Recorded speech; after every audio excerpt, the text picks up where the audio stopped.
To the Revelations from Bob Woodward's book, which comes out on Tuesday, I want you to take a listen to what President Trump told Woodward in private on February 7th. Great. That's a great day to start. You just breathe the air, and that's how it's passed. It's also more deadly than your strenuous flus. This is more deadly. This is 5 per. This is 5% versus 1% and less than 1%. So this is deadly stuff. So that's February 7th. He's stating that the coronavirus is 5 times deadlier than the regular influenza. Now, here's what he was saying publicly 2 weeks later. Take a listen. President talked about the flu and in comparison to the coronavirus. Flu has a fatality ratio of about 0.1%. Correct.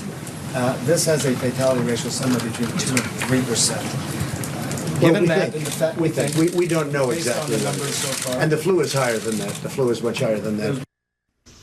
So just to be clear, I'm going to give you the mic in a sec, but just to be clear for people watching, on February 7th, he was acknowledging to Bob Woodward behind closed doors, coronavirus was 5 times deadlier than the flu.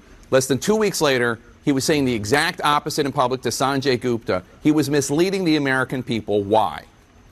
Okay, now that I have the mic, give me a minute to walk through the timeline, because I think this is really important. On January 31st, that was basically the starting gun to fight this virus that came in from the Chinese Communist Party. Let's not forget where this started.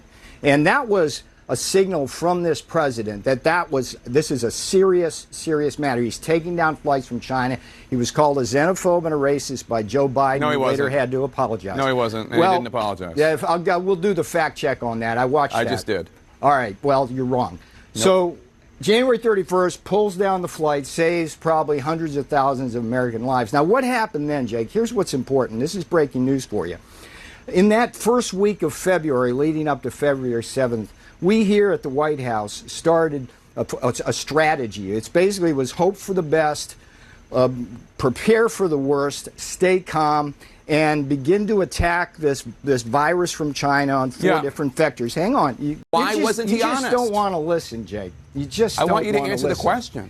I am answering your question. You just don't like the answer. The answer is in February all the way through the middle of March, when the World Health Organization finally said there was a pandemic and China was hiding the information. Finally, that's when we knew that there was a pandemic. And you know what, Jake?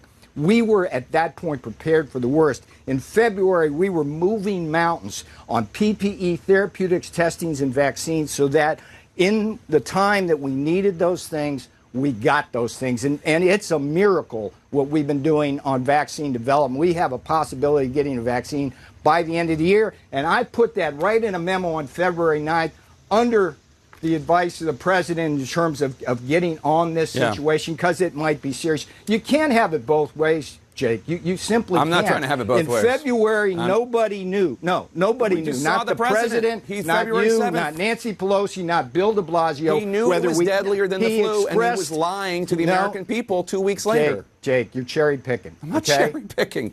But you can say, look, I think here it all of this is asked and answered, Jake. Look, here's the thing. He was not honest with the American people. You're not answering the question. You're not honest with the American people. CNN is not honest with the American people. CNN. You want to go there? I mean, I said you're not answering the question. Here's the thing. Thank you, Peter Navarro. We just played tape. You didn't answer the question. No, you can't say that. You didn't answer the question. No, you didn't. Repeatedly, Jake. You just didn't like the Peter answer. Navarro, thank you so much. I appreciate your time today. Thank you so much. And I would just like to remind the American people watching that the United States has less than 5% of the world's population, and the United States has more than 20% of the world's coronavirus deaths. That is a fact. You might not remember after Peter Navarro's filibuster, but the question that was never answered was why did Trump mislead the American people? And that's because this administration is so hell-bent on muddying the waters and trying to distract you from what you can see with your own eyes and hear with your own ears. And that is that Trump knew about the dangers of coronavirus as early as February, and yet still opted to this day to downplay it while speaking to the American people. And if you want an idea of just how intent on misleading viewers this administration is, consider the lie that was fact-checked in real time by Jake Tapper. He was called a xenophobe and a racist by Joe Biden. No, he wasn't. Later had to apologize. No, he wasn't. And he didn't apologize. Yeah, we'll do the fact check on that. I watched that. I just did. Only this literally never happened. Biden never called Trump a xenophobe and a racist for enacting a travel ban, and he also never apologized for doing something that never happened in the first place. This is all in reference to a tweet Biden posted saying, quote, "We are in the midst of a crisis with the coronavirus. We need to lead the way with science, not Donald Trump's record of hysteria, xenophobia, and fear-mongering. He is the worst possible person to lead our country through a global health emergency." And this tweet is completely accurate. Trump does have a record of hysteria, xenophobia, and fear-mongering. He literally ran in 2016 on the promise of a Muslim ban and a wall to keep Mexicans out. In other words, there's zero correlation between Biden invoking the word xenophobe, which Trump is, with his travel ban to China. Yes, those two things happened, but completely unrelated to the other. And yet that hasn't stopped Peter Navarro or Trump himself from repeating a lie so often that even they themselves start to believe it. Because it's not about the truth, it's about concocting whatever reality best suits Trump's talking points. Navarro then goes on to sell this revisionist history that A, they didn't know there was a pandemic until March, which is complete BS because other countries had already been ravaged by the virus and even Americans had died by February. Even the WHO, which Navarro attacks in this very interview, had declared a global health emergency in January. And B, that they were well prepared. This administration was not well prepared. This administration not only didn't have a plan, but they still don't have a plan. Even now in September, there's no national testing or contact tracing plan, there's no reopening plan, there's no plan for schools. And because the federal government was so unwilling to do the work, states were forced to create a patchwork system that varied widely depending on whether a state had a Democratic governor or a Republican governor who in many cases was forced to toe the party line depending on whatever decree Trump decided to issue on Twitter that day. Consider too that if they were so well prepared, why do we have the most cases and the most deaths in the world? How did other countries manage to bring their death counts to zero in some cases, while we're still dealing with 1,000 Americans dying every single day? Does that seem like the result of a well-prepared government? But the most egregious lie here was Navarro saying the words, "In February nobody knew," and then accusing Jake Tapper of cherry-picking data, which is absurd. It's not cherry-picking to point to audio of Donald Trump himself admitting that he knew the virus was dangerous, but opting to purposefully downplay it to the American people. That's not cherry-picking, that's the whole ballgame. Not only did Trump admit he was well aware of the transmissibility of the virus, that it was 5 times more dangerous than the flu, that it impacted more than just seniors, Trump said these things out loud to Bob Woodward and then told the American people the complete opposite. It goes through air, Bob. That's always tougher than the touch. You know, the touch, you don't have to touch things, right? But the air, you just breathe the air, and that's how it's passed. And so that's a very tricky one. That's a very delicate one. It's also more deadly than your strenuous flus. You know, people don't realize we lose 25,000, 30,000 people a year here. Who would ever think that, right? I know. It's pretty amazing. And then I say, well, is that the same thing? This is more deadly. This is 5 per. You know, this is 5% versus 1% and less than 1%. You know, so this is deadly stuff.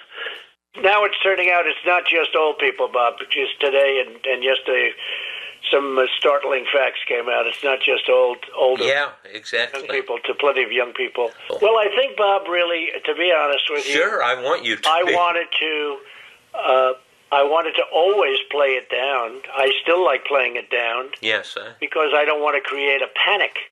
And I just want to say, while it's easy to do these videos fact-checking the barrage of lies and disinformation that comes out of Peter Navarro's mouth, I shouldn't have to. Despite how effective Jake Tapper is at neutralizing liars like Navarro, national news networks have a responsibility not to give this person a platform from which to spew these lies. He shouldn't be given legitimacy by CNN, a major news network. These people are not acting in good faith. They're there for one reason, to open their mouths and say the lie. It doesn't matter what fact checks come afterwards, because the fact is that Trump supporters don't believe anything that journalists say anyway. All it does is give Navarro another opportunity to get these lies into the ether on national television. So while Navarro and Trump and the rest of this administration will try and gaslight you into thinking that they've succeeded, I would just tell you to believe the facts right in front of your faces. We have the most cases in the world, we have the most deaths in the world, we have no plan to combat this virus, and the president is still holding rallies with tens of thousands of people packed together, because at no point was he ever concerned about keeping people safe.